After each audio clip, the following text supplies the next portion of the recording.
Hi everybody, morning, evening, afternoon, whatever the case may be.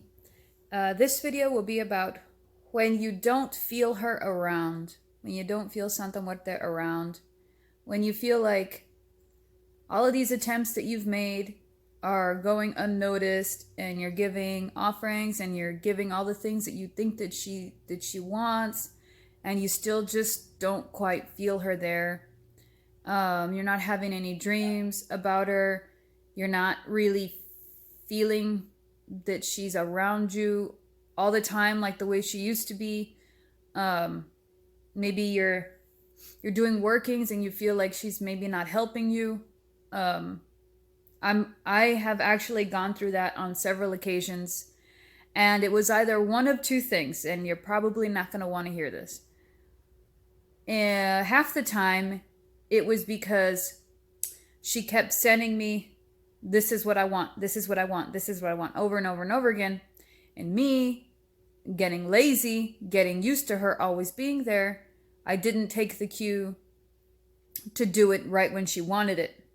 I mean, yes, sometimes, say for example, she might want something expensive in return for something that she's done for us, and you can't afford it. Yes, she understands this, of course. It's only natural to be in a situation where you can't afford something, extravagant, and that it'll take you some time to get it. But she seems to be able to differentiate when we're trying to get her that thing, or we just kind of forgot and got lazy. So there's that one situation in my experience in where she's like, I told you I wanted it, and you forgot, so I'm taking a break. You're not going to put forth the effort, I'm not going to put forth the effort. Which is exactly why I made the other video about being in a relationship with her is a 50-50 deal, or a 100-100 deal, meaning she puts forth the effort, she and your ancestors put forth the effort, and then you put forth the effort that you're going to put forth. Because if it doesn't work that way, if it's even 79 or 50 or 40%, then she's going to put the same amount in. So if you're noticing you don't feel her as much, maybe do some divination.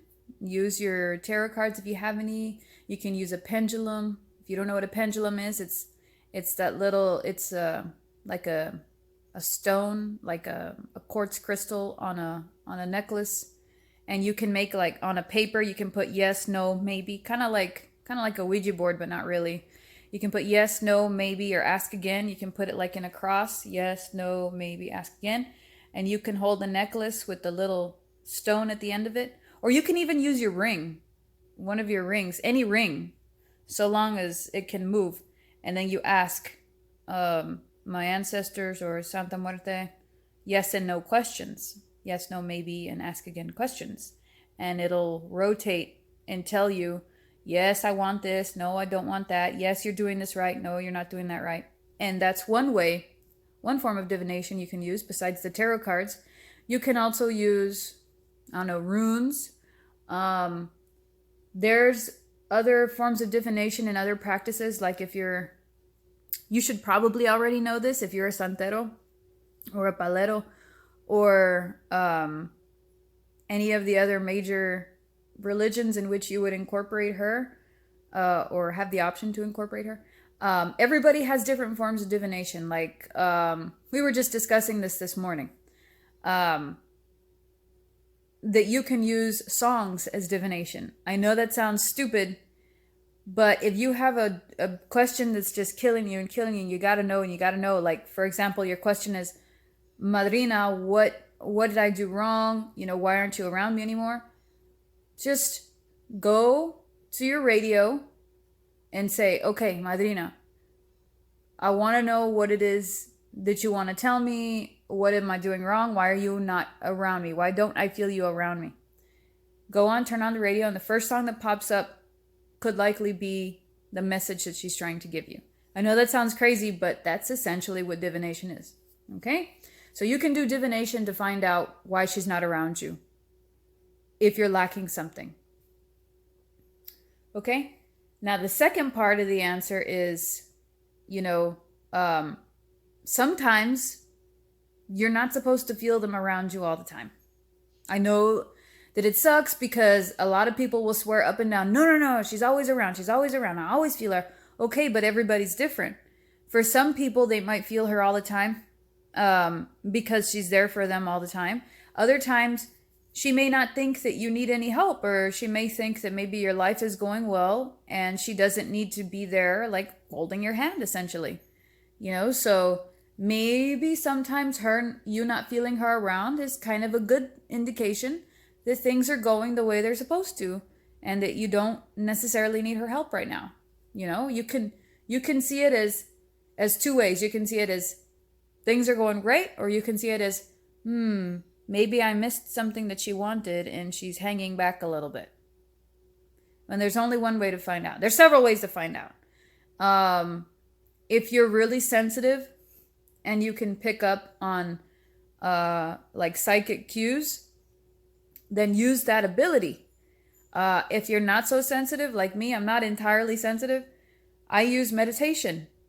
What I'll do is I'll sit down, I will get my headphones and hook it up to my phone, and I will listen to some music that will get me almost in that dream state, but not quite.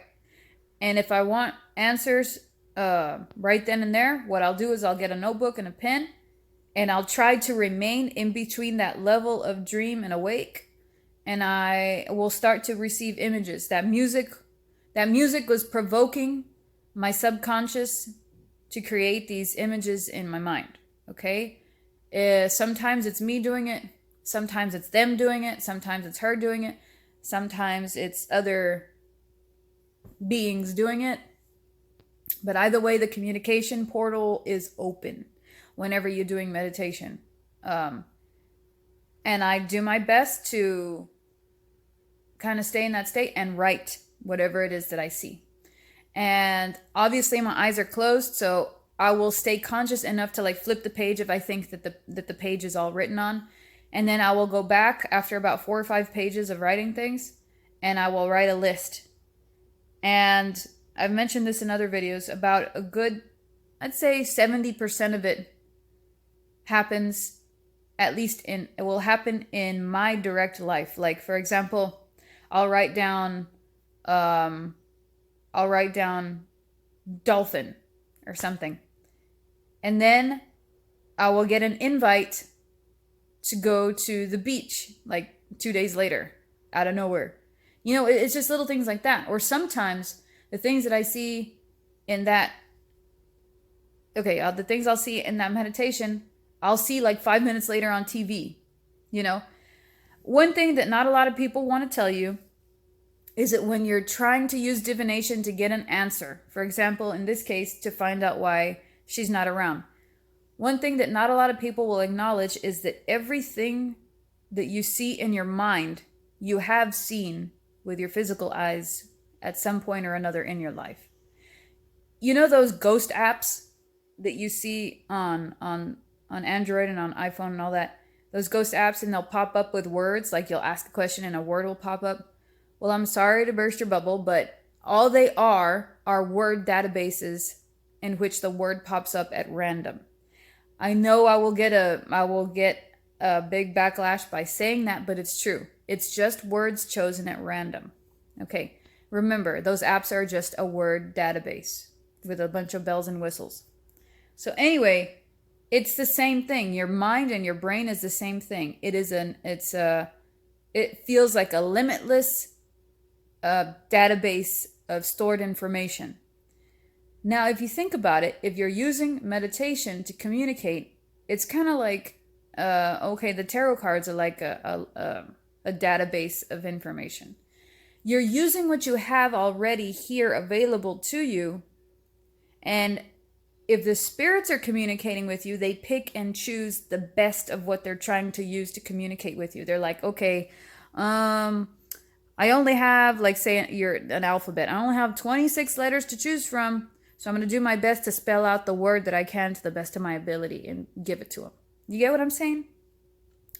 Everything you see in your mind, the people, the scenarios, the colors, the shapes, the numbers, the messages, are all already stored in your head, or else you would not be able to present yourself with this imagery.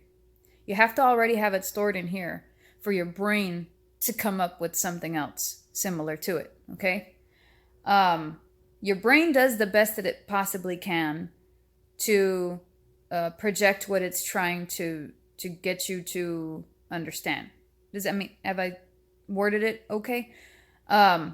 So when you're speaking with these multidimensional beings, with these other entities and other spirits, you are actually very limited in comparison to them, because you have to be stuck in this corporal body and you have this limited mind. In comparison to them, we are very limited.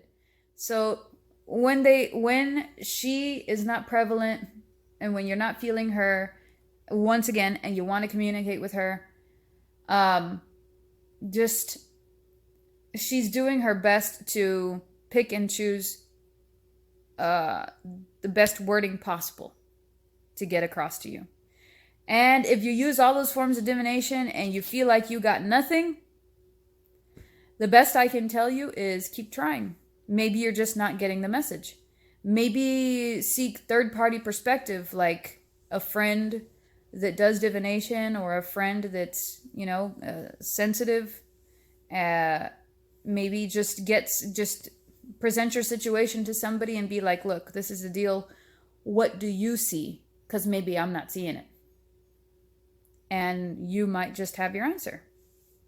So yeah, there's really, in my experience, really only those two deals that could possibly be going on. She's either satisfied with how your life is at the moment and telling you that you should be satisfied with how things are at the moment, or she asked for something and asked for something and asked for something and didn't get it, and you need to find out what that is to get things back on track. So those are the only two different scenarios that I can think of. I mean, she's such an old spirit that I don't believe that any other being would block her from communication with you. Third option might be that you might need a cleaning, and that and that you personally are blocked, and that you need some intervention to remove this block from you. Like, just picture a block over your, like they say, the third eye. Like they call it a calcification of the pineal gland. But you got a block here, and you're not able to see clearly because that one eye is blocked. So sometimes other entities can block you just for the fun of it. Sometimes stress can block you. Sometimes worry and inadequate sleep, or unhealthy diet, not enough exercise, depression. It's funny, it's just a big, huge circle. But that is likely a third scenario in which you're blocked right here. So for that, you can do a road opener candle. Just go find yourself a road opener candle. You can just light a white candle and be like, Madrina, please help me to take this blockage off, because I can't seem to hear you anymore. Help me to be back in balance. Help me to be healthy, remove these blockages and open my roads for me. Your humble devotee, insert your name. So that's all I can think of off the top of my head in which you might not feel her. Me personally, I honestly am not feeling her right now. And I think that's because everything is going okay. Like, I can't complain, basically. So, yeah, I have problems, but they're not like, super, super crazy problems that I can't handle. So, I think that's about it for now, guys. So if you're feeling that blockage, or if you're not feeling her communicating, just do some divination. Get a better look at your life and see if things are not, that bad. Maybe it's just taking a break and taking a breather, and keep up with your devotions to her. Keep her water glasses filled. keep her candles lit. Make sure that her roses are, like her roses up on my altar are wilting. Make sure that her roses are healthy and doing good. Make sure that her altar is dusted and clean. Make sure that she's got the incense that she likes. If she likes cigars, if she likes tequila, give her some fruit, some apples, some lemons, oranges, limes. Give her some chocolate. Just, make sure that she's updated and then she's kept up, just to cover all bases if you can't hear from her right now. So that way she can't turn around and say, hey, well, you weren't taking care of my stuff, so I went and took a seat and waited for you to come through on your end of the deal. You don't want her to say that, so go take care of her stuff. Make sure that everything's copacetic. So that's it, and I hope that was informative. I hope it helped, and I'll see you next time.